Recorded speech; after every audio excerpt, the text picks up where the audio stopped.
Hey guys, Christina Blackfeather here, and yes, I'm still sick. A lot of cold medicine on board right now.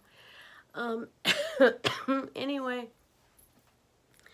I wanted to talk about the episode 3 of Game of Thrones, and not just necessarily the episode itself, but people's reaction to it.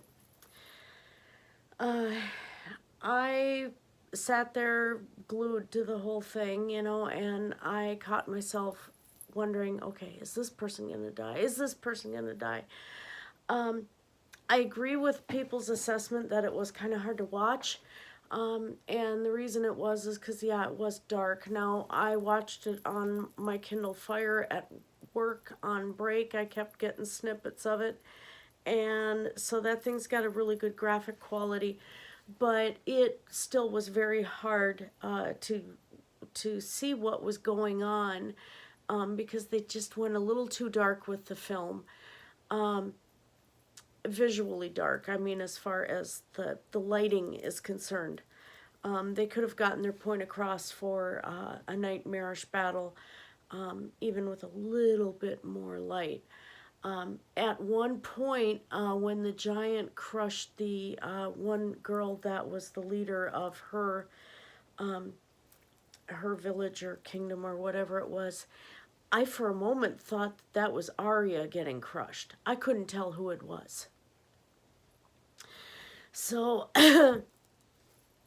anyway, that was my biggest complaint. I guess the other one was too is that only Mormont died.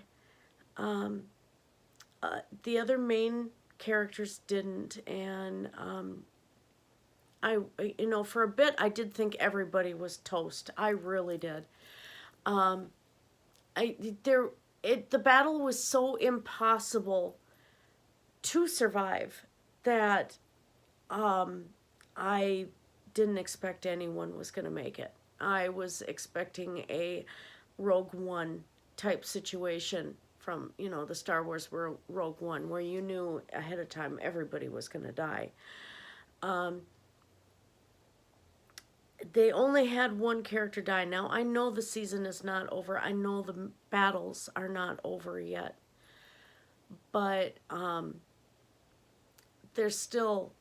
It was a little bit of plot convenience Playhouse Presents, as far as that's concerned. I expected at least Jaime or Brienne to go.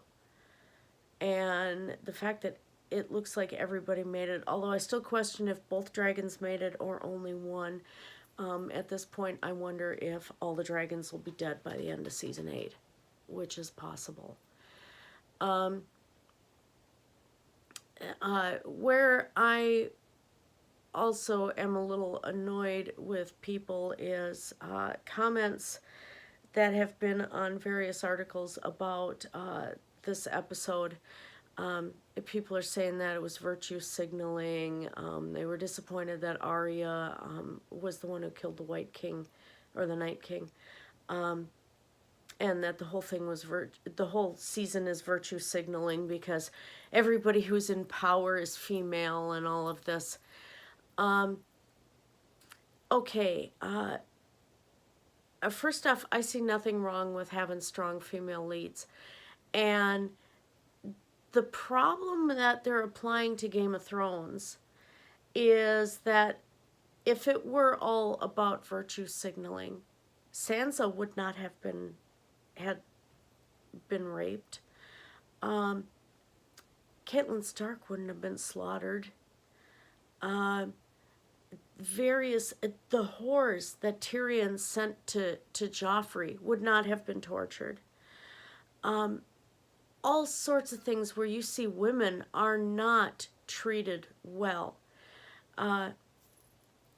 It went fairly accurate as far as women not being treated well in the medieval era and even in the Tudor eras and stuff like that. And I mean, you think about it, a lot of it that George R.R. Martin wrote in the first place was based off of, some of it was off of actual events like the Red Wedding, Lannisters are actually Lancasters, and the one leader did get killed on the toilet.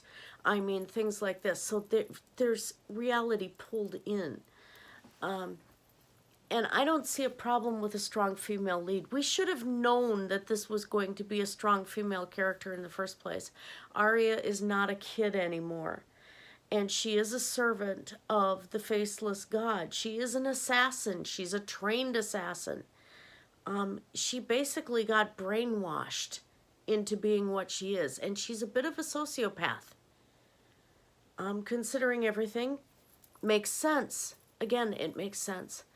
The only time I've really seen her do real emotion outside of that sociopathic tendency, because she witnessed her father get killed so young, and she'd had to be ferreted around and hiding, and so much death around her and everything else. This happens to kids growing up in war, where they learn to not have fear. They learn not to adjust like everybody else does. When she saw Jon again, when she saw Bran again, and the fear in her eyes when she thought she was dead during this battle, when she panicked, the reality was there. That little girl was back. And then she found her resolve again, because this is what she does. The other really strong ruler, I don't think Sansa is super strong. Sansa's torn between her role and herself. And I think she's trying to be her mother, but she's another one who's shoved all her emotions down. Personally, I hope her and Tyrion get back together, because to rule Winterfell, they'd be an awesome couple. I think Tyrion, in a way, really loves Sansa. And maybe she would be the love of his life.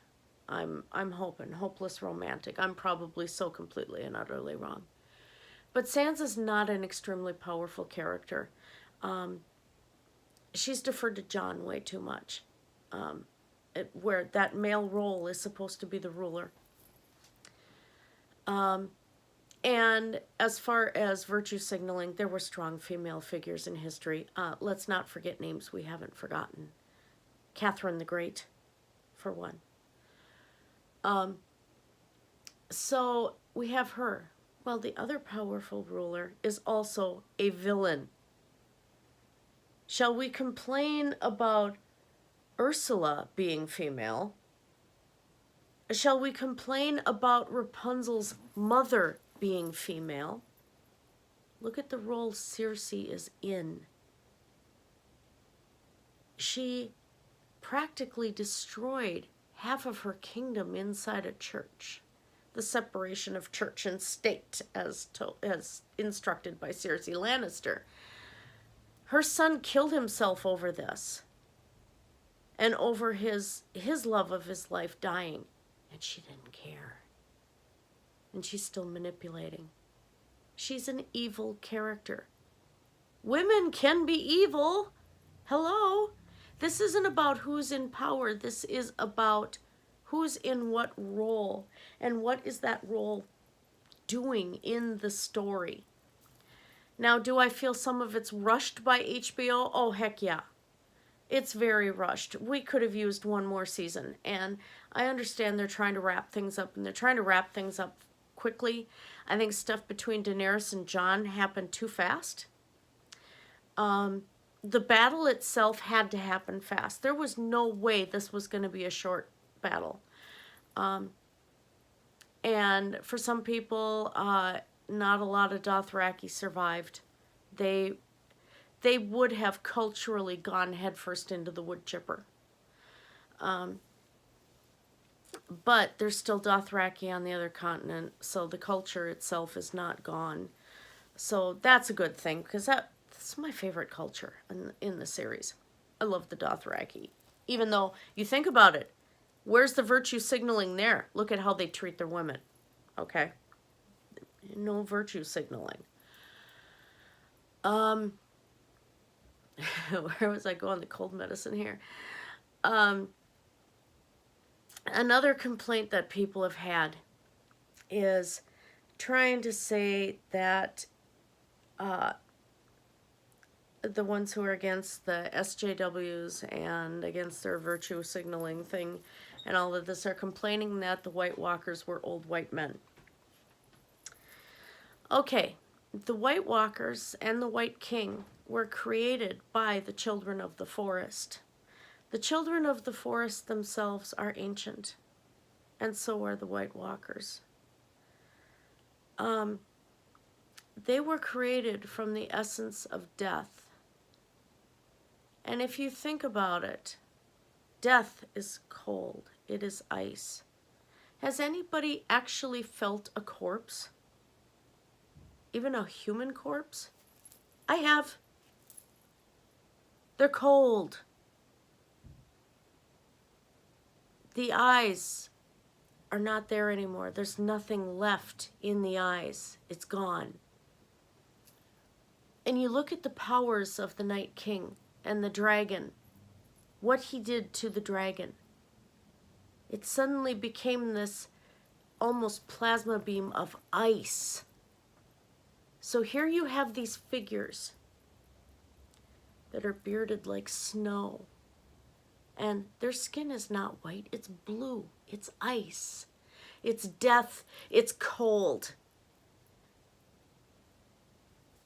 We need to get past this idea that everything is racist, because at that point we've become racist in saying that everything is racist in this show. Yeah, there's not a lot of black characters, but they are from, the ones that are there are from a different continent. That happened in the real world too, people. They're exotic. There's not a lot. Okay, they could have probably had a few more black main characters. Or, you know, there's actually very few main characters in this. There's a lot of characters. But the serious main ones, it's really hard to figure out who actually is a main character in this. Because even Cersei at this point is not a main character. So I wouldn't say it's racism at all. Those people screaming racism are actually being racist. And they're missing the point. Completely shooting the point out of the water.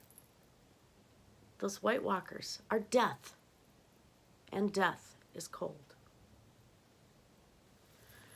So that's my analysis of that one. Waiting until the next one and see what happens. I do wish that they would have had more background on the Night King himself. I wish there would have been more of an interaction between him and Bran. There was too much staring.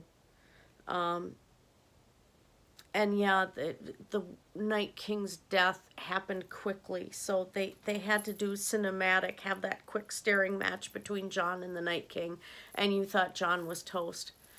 I don't mind that Arya saved everyone. I'm sorry, that was pretty badass. I'm probably going to get this demonetized. But it was. But then she was trained for this. And remember, she is not normal. That girl is not right in the head. And at this point, that was the last thing that could be done. Jon wasn't going to win that battle. The dead were going to swarm him. He was screwed. We have to take a look at that. The surprise, there had to be a surprise. There had to be something that came out of nowhere. Otherwise, all of humanity was done. That was it. The ancient dead were rising out of the crypt. I mean, all of humanity was done. And so something had to come from somewhere. It's not virtue signaling to have a female character go and save the day. It just is. And it was pretty entertaining. There were two girls that were pretty darn badass in this. Arya fighting through her fear, and that girl dying in the hands of the giant, having her back crushed, and she still took him out. That was pretty cool. So you have to enjoy those moments in it. But, you know, yeah, it is rushed. They're trying to wrap it up. And I seriously wish they wouldn't. But that's my biggest complaint, is that it does feel rushed. But it's still pretty awesome. And episode 2 was epic. That was beautiful. I loved that one. Especially, and now I have to learn Jenny's song. Okay, so that's it. Blessed be everybody. Have a fantastic night. I'm going to see Avengers. Auf Wiedersehen.